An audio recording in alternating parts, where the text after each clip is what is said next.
മലയാളികൾക്കിടയിൽ പോലും വലിയ ഒരു ആരാധകരുള്ള ഒരു താരമാണ് അല്ലു അർജുൻ. അല്ലു അർജുൻ്റെ പുഷ്പ 2 ആരാധകർ ഏറ്റവും കാത്തിരുന്ന ഒരു സിനിമയാണ്. അതിറങ്ങിയപ്പോൾ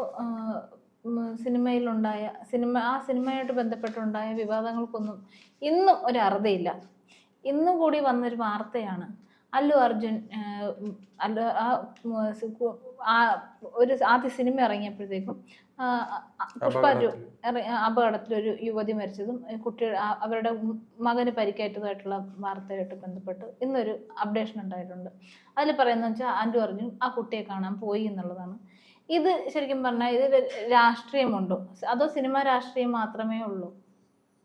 എന്തായാലും മലയാളികൾക്ക് ഏറ്റവും ഇഷ്ടപ്പെട്ട ഒരു നടനാണെന്ന് ആദ്യം സൂചിപ്പിച്ചു. പണ്ട് അദ്ദേഹത്തെ കേരളത്തിൽ അറിയപ്പെടുന്നത് മല്ലു അർജുൻ എന്നാണ്. മലയാളികൾക്ക് ആ ഹൈദരാബാദ് മേഖലയിൽ നിന്ന്, ആന്ധ്രയിൽ നിന്നും ഇത്രയും ജനകീയനായി മാറിയ മറ്റൊരു നടനുണ്ടോ എന്ന് സംശയിക്കേണ്ടിയിരിക്കുന്നു. കാരണം അറിയാം, ആര്യ 2 ആയാലും ആ സമയത്തിറങ്ങിയ പല സിനിമകളും കേരളത്തിലെല്ലാം വലിയ തരംഗം, ഹാപ്പിയും ആ സിനിമകളെല്ലാം വലിയ തരംഗമായി മാറിയിട്ടുണ്ട്. അതുകൊണ്ട് തന്നെയാണ് അല്ലു അർജുൻ്റെ ചെറിയ കാര്യങ്ങൾ പോലും കേരളത്തിലെ ജനങ്ങൾ വളരെ അധികം ശ്രദ്ധിക്കുകയും ഇവിടെ വാർത്താ പ്രാധാന്യം നേടുകയും ചെയ്തത്. അതോടൊപ്പം തന്നെ ഇപ്പോൾ അല്ലു അർജുൻ്റെ പുഷ്പയുമായി ബന്ധപ്പെട്ട് അന്ന് പുഷ്പ ആദ്യ പാർട്ട് ഇറങ്ങി വലിയ വിജയം നേടിയിരുന്നു. മലയാളി താരമായ ഫഹദും അതിലുണ്ടായിരുന്നു. അതുകൊണ്ട് തന്നെ മലയാളികൾ കൂടുതൽ ശ്രദ്ധിച്ചു ആ സിനിമയെ. അദ്ദേഹത്തിൻ്റെ മികച്ച അഭിനയമെല്ലാം ഉണ്ടായിട്ടുണ്ടല്ലോ ഭഗതിൻ്റെ ഭാഗത്തായാലും. അങ്ങനെ മലയാളികൾ ശ്രദ്ധിച്ച ഒരു സിനിമ വീണ്ടും അതിൻ്റെ രണ്ടാമത്തെ പാർട്ട് വരുന്നു. മറ്റേ പുഷ്പയുടെ തുടക്കം അത് കേരളത്തിൽ മാത്രമല്ല ഇന്ത്യയിൽ മുഴുവനും അത് വലിയ തരംഗമായി മാറി. അതുകൊണ്ട് തന്നെയാണ് അതിൻ്റെ ഒരു രണ്ടാം പാർട്ട് ഇറങ്ങുന്നു എന്ന് പറയുമ്പോഴും ഇന്ത്യയിൽ ഉടനീളം വലിയ തിരക്ക് ഉണ്ടായിട്ടുണ്ടല്ലോ. പ്രത്യേകിച്ച് നമുക്കറിയാം, ഇതിൻ്റെ ആദ്യത്തെ ഓഡിയോ ലോഞ്ചുമായി ബന്ധപ്പെട്ടും പ്രൊമോഷനുമെല്ലാം മറ്റു ഉത്തരേന്ത്യ സംസ്ഥാനങ്ങളിൽ നടക്കുമ്പോൾ അവിടെ ഒരു സൗത്ത് ഇന്ത്യൻ നടന് ലഭിക്കുന്ന ഇത്രയും വലിയ ആരാധക കൂട്ടം കണ്ട് ബോളിവുഡിലെ നടന്മാർ പോലും ഞെട്ടുന്ന ഒരു അവസ്ഥ ഉണ്ടായിരുന്നു. അത്രത്തോളം ജനക്കൂട്ടമാണ് അവിടെ എത്തിപ്പെട്ടത്. അതിനുശേഷം ഈ സിനിമ ഇറങ്ങി, അപ്പോഴും ഇത് തന്നെ സംഭവിച്ചു. ആ സിനിമയെക്കുറിച്ച് പല റിവ്യൂകളും പുറത്തു വരുന്നുണ്ട്. ചിലർക്ക് ഇഷ്ടപ്പെടുന്നു, ചിലർക്ക് ഇഷ്ടപ്പെടുന്നില്ല. പക്ഷെ സിനിമ എന്തായാലും 1000 കോടി എത്തിയിട്ടുണ്ട്.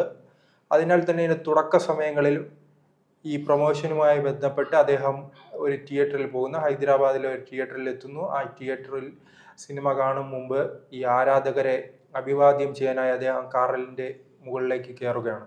ആ സമയത്താണ് ഈ തിക്കിലും തിരക്കിൽപ്പെട്ട് ഒരു യുവതി കൊല്ലപ്പെടുകയും മരണപ്പെടുകയും അതോടൊപ്പം തന്നെ ആ യുവതിയുടെ മകന് ഗുരുതരമായി പരിക്കേൽക്കുകയും ചെയ്തിരുന്നല്ലോ എന്ന്. ആ കുട്ടിയെയാണ് നിലവിൽ അല്ലു അർജുൻ ആശുപത്രിയിൽ എത്തി സന്ദർശിച്ചിരിക്കുന്നത്. ആരോഗ്യസ്ഥിതി അന്വേഷിക്കുകയും അദ്ദേഹത്തിന്റെ ഈ കുട്ടിയുടെ പിതാവിനെ ആശ്വസിപ്പിക്കുകയും ബന്ധുക്കളോട് സംസാരിക്കുകയും ചെയ്ത് സാമ്പത്തിക സഹായം കൊടുത്തിരുന്നു എന്നൊക്കെ പറഞ്ഞു കേട്ടു. അതെ, വലിയ രീതിയിലുള്ള സാമ്പത്തിക സഹായം തുടക്കം തന്നെ പ്രഖ്യാപിച്ചിരുന്നു. പക്ഷെ ഒരു നടനാണെങ്കിൽ പോലും ആ ഒരു സ്റ്റാർഡമിന്റെ പേരിൽ അദ്ദേഹത്തെ നിയമത്തിൽ നിന്ന് മാറ്റി നിർത്തിയിട്ടില്ല. അദ്ദേഹത്തെ അറസ്റ്റ് ചെയ്തു, അതിനനുസരിച്ച് ജാമ്യവും കാര്യങ്ങളും ഒക്കെ കിട്ടി തന്നെയാണ് അദ്ദേഹം നിയമ നടപടി വഴിയാണ് അദ്ദേഹം വീണ്ടും വെളിയിൽ ഇറങ്ങിയതും കാര്യങ്ങളും ഒക്കെ. തീർച്ചയായും അത്തരത്തിലാണ്. എന്തായാലും ആ ഇതുമായി ബന്ധപ്പെട്ട് പറയുകയാണെങ്കിൽ അങ്ങനെ ഈ ആശുപത്രിയിലെത്തി കണ്ടു, ആ പ്രശ്നങ്ങൾ ഒഴിവാക്കിയിരുന്നു. കാരണം ഇതിന്റെ തുടക്കം മുതൽ തന്നെ ഈ ആരോപണങ്ങൾ ഞാൻ ചോദിക്കാൻ മെയിൻ കാര്യം തന്നെ കുറച്ച് നാളായിട്ട് ആ കുട്ടിയെ കാണാൻ ഇദ്ദേഹം പോയില്ലല്ലോ. അതിന്റെ ഒരു വിശദീകരണം ഒക്കെ കൊടുത്തെന്ന് കേട്ടോ. അതിനകത്ത് എന്തെങ്കിലും കഴമ്പുണ്ടോ? അല്ല, അതാണ് ആ ആരോപണം ഉയർന്നിരുന്നു. അപ്പോൾ അദ്ദേഹം പറയുന്നത് അദ്ദേഹം ജയിലിലായിരുന്നു, അത്തരത്തിലുള്ള തിരക്കായിരുന്നു എന്നെല്ലാം പറയുമ്പോഴും മറ്റൊരു കാര്യം അദ്ദേഹം പറയുന്നു, ഇതൊരു വലിയ നടനാണല്ലോ. അപ്പോൾ ഈ വലിയ നടൻ ആശുപത്രിയിലേക്ക് എത്തുകയാണെങ്കിൽ അവിടെ ഒരു ജനക്കൂട്ടം ഉണ്ടാകും, അത് പോലീസിന് നിയന്ത്രിക്കാൻ കഴിയില്ല. അതുകൊണ്ട് ഇത്തരം ഈ ആശുപത്രിയിലെല്ലാം ഈ നടന്മാരെത്തുന്നത് പരമാവധി പോലീസിനെ എന്തായാലും വിളിച്ചറിയിക്കുമല്ലോ. അപ്പോൾ പോലീസ് അനുവദിക്കാറില്ല. അതാണ് ഇവിടെ സംഭവിച്ചതായി അല്ലു അർജുൻ പറയുന്നത്.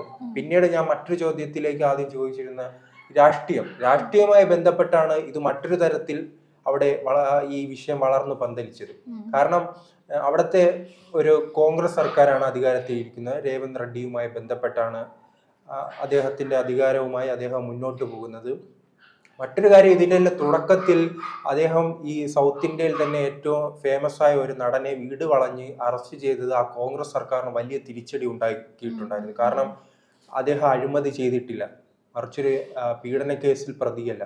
അങ്ങനെയുള്ള ഒരു നടനെ ഏത് സമയത്തായാലും പോലീസ് സ്റ്റേഷനിൽ വിളിച്ചാൽ അദ്ദേഹം എത്തുമെന്ന് ഉറപ്പുള്ള, രാജ്യം വിടാത്ത ഒരു നടനെ എന്തുകൊണ്ട് വീട്ടിലെത്തി വീട് വളഞ്ഞ് ഭാര്യയുടെയും കുട്ടികളുടെയും പിതാവിൻ്റെയും മുന്നിലൂടെ അറസ്റ്റ് ചെയ്ത് കൊണ്ടുപോയെന്ന ഒരു ചോദ്യം സൗത്ത് ഇന്ത്യ മുഴുവൻ പടരുകയും അത് കോൺഗ്രസ് സർക്കാരിന് വലിയ തിരിച്ചടിയാകുകയും ചെയ്തിട്ടുണ്ട്.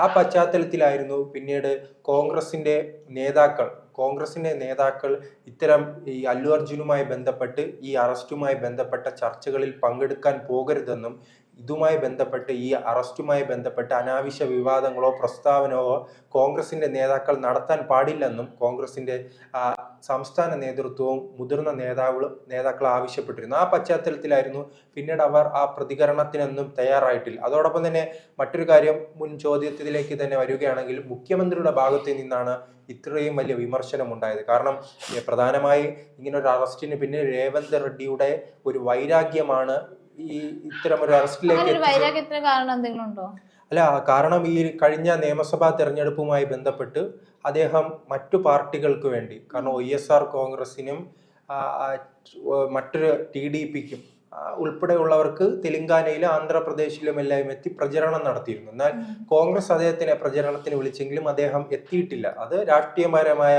ഒരു വിഷയമാണല്ലോ. കാരണം കേരളത്തിൽ തന്നെ ഒരു അവസ്ഥയുണ്ടല്ലോ, ഉണ്ണി മുകുന്ദൻ രാഷ്ട്രീയം തുറന്നു പറഞ്ഞത് കൊണ്ട് അദ്ദേഹം എത്ര നാൾ വേട്ടയാടപ്പെട്ടു എന്നതും സുരേഷ് ഗോപി BJPയിൽ ചേർന്നപ്പോൾ എന്തെല്ലാം പ്രശ്നങ്ങൾ ഉണ്ടായി എന്നതെല്ലാം കേരളക്കാർക്ക് തന്നെ അറിയാവുന്നതാണ്. അത്തരത്തിലാണ് അതിനേക്കാൾ രാഷ്ട്രീയ വൈര്യമുള്ള പ്രദേശങ്ങളാണ് തെലങ്കാനയും ആന്ധ്രാപ്രദേശും ഉൾപ്പെടെയുള്ള പ്രദേശങ്ങൾ. ആ സ്ഥലത്താണ് ഈ കോൺഗ്രസിന്റെ പ്രചരണത്തിന് വിളിച്ചപ്പോൾ അദ്ദേഹം വരാതെ മറ്റൊരു പാർട്ടിയുടെ പ്രചരണത്തിന് പോകുകയും ആ വൈരാഗ്യമാണ് അദ്ദേഹത്തിന് രേവന്ത് റെഡ്ഡിക്ക് അധികാരം കിട്ടിയപ്പോൾ അല്ലു അർജുനെ ലക്ഷ്യമിട്ട് നീങ്ങുന്നതെന്ന് പറയപ്പെടുന്നുണ്ട്. അതിൽ കൃത്യത എന്തെന്ന് അറിഞ്ഞുകൂടാ. അത് പരമാവധി മുതലെടുക്കാൻ BJPയുടെ ഭാഗത്തു നിന്നാണ് വലിയ ശ്രമം ഉണ്ടായത്. കാരണം പ്രത്യേകിച്ച് സൗത്ത് ഇന്ത്യയിൽ അധികാരം നേടുക എന്നത് BJPയുടെ പ്രഖ്യാപിത ലക്ഷ്യം കൂടിയാണല്ലോ. കേരളമായാലും തമിഴ്നാടായാലും കർണാടകയിൽ നിലവിൽ അധികാരമുണ്ട്. പിന്നീട് ആന്ധ്രാപ്രദേശിൽ ഇപ്പോൾ ഒരു സഖ്യകക്ഷിയോടൊപ്പം തന്നെ TDPയോടൊപ്പം BJP ഭരണം നടത്തുകയാണ്. പിന്നീട് BJPക്ക് ഏറ്റവും അധികം വളർച്ച ഉണ്ടാകാൻ സാധ്യതയുള്ളതും അവർ കണക്കുകൂട്ടുന്നതുമായ പ്രദേശം തെലങ്കാനയാണ്. അപ്പോൾ ആ തെലങ്കാനയിലാണ് ഇത്തരത്തിലുള്ള ആ ഒരു രാഷ്ട്രീയ സാഹചര്യം വളർന്നു വന്നത്. ആ രാഷ്ട്രീയ സാഹചര്യവും ഈ അല്ലു അർജുനെ തങ്ങളുടെ പാളയത്തിലേക്ക് എത്തിക്കാനുള്ള ശ്രമവും BJP ഇതിന്റെ ഭാഗമായി നടത്തിയിരുന്നു. കാരണം ഈ മേഖലയിലേക്ക് BJPക്ക് കടന്നു കയറാൻ ഇപ്പോൾ നാം സുരേഷ് ഗോപിയുടെ കേരളത്തിൽ നോക്കിയാൽ ചിലപ്പോൾ ഒരു നേതാവിനെ എത്തിച്ച് ജനങ്ങളിലേക്ക് ഇടയിൽ എത്തിച്ച് വോട്ട് പിടിക്കുന്നതിനേക്കാൾ എളുപ്പമാണ് ഒരു സിനിമ നടന്. എനിക്ക് വേറെ ഇടപെടാനുള്ളത്, സുരേഷ് ഗോപി ശരിക്കും പറഞ്ഞ ഒരു രാഷ്ട്രീയ നേതാവായിട്ട് വന്ന ഒരാളല്ല. അല്ല, അതാണ് ഞാൻ പറഞ്ഞത്. ഈ തെലങ്കാനയിൽ ഈ അല്ലു അർജുനെ BJPയിലേക്ക് എത്തിക്കുകയാണെങ്കിൽ അത് BJPക്ക് ഗുണകരമാകും. അത് BJP തിരിച്ചറിയുന്നുണ്ട്. അങ്ങനെ കോൺഗ്രസ് ഇത്തരത്തിൽ അല്ലു അർജുനെ വേട്ടയാടുന്നതായി ജനങ്ങൾക്കിടയിൽ ഒരു പൊതുബോധം സൃഷ്ടിച്ച് അല്ലു അർജുനെ തങ്ങളുടെ പാർട്ടിയിലേക്ക് എത്തിക്കാനുള്ള ശ്രമമായിരുന്നു BJP നടത്തിയത്. കാരണം അവരുടെ കണക്കെടുത്ത് നോക്കിയാൽ തന്നെ അറിയാം, കഴിഞ്ഞ ലോക്സഭാ തെരഞ്ഞെടുപ്പിൽ അവിടെ 4 സീറ്റായിരുന്നു BJPക്ക് ഉണ്ടായിരുന്നത്. അത് ഈ ലോക്സഭാ തെരഞ്ഞെടുപ്പ് വരുമ്പോൾ 8 സീറ്റിലേക്ക് വർദ്ധിപ്പിക്കാൻ കഴിഞ്ഞിട്ടുണ്ട്. അവിടെ ഇപ്പോൾ കോൺഗ്രസും BJPയും 8 എന്ന തുല്യ നിലയിലേക്കാണ് ലോക്സഭാ തെരഞ്ഞെടുപ്പ് കഴിഞ്ഞപ്പോൾ സീറ്റുകളുടെ സംഖ്യ നിൽക്കുന്നത്. അത്തരത്തിൽ നോക്കുകയാണെങ്കിൽ BJPയുടെ ഞാൻ തുടക്കം തന്നെ പറഞ്ഞില്ല, അത് പ്രഖ്യാപിത ലക്ഷ്യമാണ് സൗത്ത് ഇന്ത്യയിലേക്ക് കടന്നു വരിക. അപ്പോൾ ആദ്യം നേടാൻ പോകുന്നത് തെലങ്കാനയാണ്. കർണാടകയിൽ മുൻപ് തന്നെ അധികാരമുണ്ട്. അടുത്ത അവർ ലക്ഷ്യമിടുന്നത് തെലങ്കാനയാണ്. അതിന്റെ പ്രവർത്തനങ്ങളുമായി മുന്നോട്ട് പോകുമ്പോഴാണ് ഈ വിഷയം രാഷ്ട്രീയമായി മാറുന്നത്. എന്തായാലും രേവന്ത് റെഡ്ഡി ചിലപ്പോൾ ഇനി വരുന്ന കാലത്ത് ഇത് വലിയ തിരിച്ചടി ഉണ്ടാകാനുള്ള സാധ്യതയുണ്ട്. അതുകൊണ്ട് തന്നെയാണ് ഈ വിഷയവുമായി ബന്ധപ്പെട്ട് കോൺഗ്രസ് മൗനം പാലിക്കുന്നത്. പക്ഷേ അങ്ങനെയെല്ലാം നാം രേവന്ത് റെഡ്ഡിയെ കുറ്റപ്പെടുത്തുമ്പോഴും അദ്ദേഹം പറഞ്ഞതിൽ ഒരു കൃത്യതയുണ്ട്. നേതാവെന്നില്ല, അതോടൊപ്പം തന്നെ ചലച്ചിത്ര താരമെന്നില്ല, സാധാരണക്കാരെന്നില്ല, എല്ലാവർക്കും ഒരു നിയമമാണ് ഉള്ളത്.